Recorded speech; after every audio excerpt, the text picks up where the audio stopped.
In addition to buildings, cars are another major contributor of greenhouse gases. When it comes to transportation, that is one of the most polluting industries and impacts that we have as individuals in the world. The United States comprises about 5% of the population, but we generate about 25% of the carbon dioxide emissions in the world.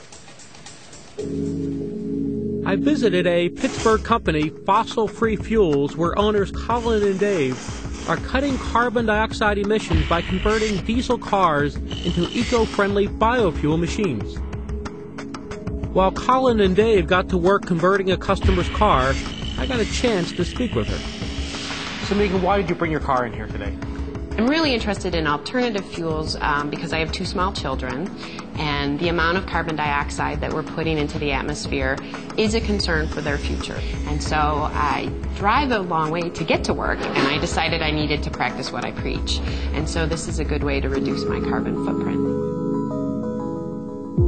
Because the oil needs to be heated to 160 degrees, the car needs to run on diesel for a bit to get everything warmed up. After they finished, Dave showed me some of the surprisingly minor modifications on the engine. These 3 components are all brand new.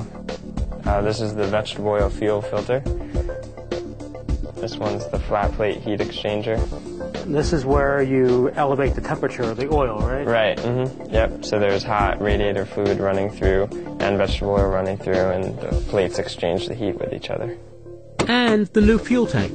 Jeez, you can barely see this. This is it right here, right? Yeah, this is actually the diesel tank in this vehicle. Huh.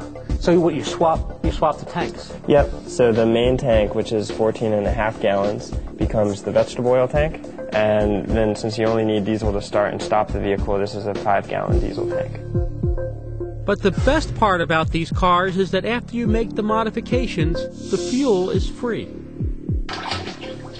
I'd probably gain 30 pounds if I drove one of these cars. So you get this oil, though. This is all oil that's been used. Yeah, this comes out of a deep fryer, and usually restaurants are paying folks to collect it, dispose of it. That has a lot of other stuff in it, right? I mean, that's been used, that's been cooking oil. Right, yeah, which is the purpose of this unit.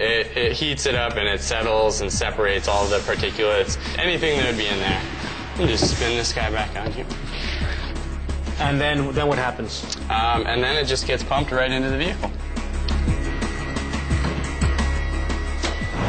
Next, we took Megan's car for a spin. So it's switching over to vegetable oil now. Yep. Feels the same, hasn't changed at all. Yeah, it's really nice and smooth, just like a regular ride.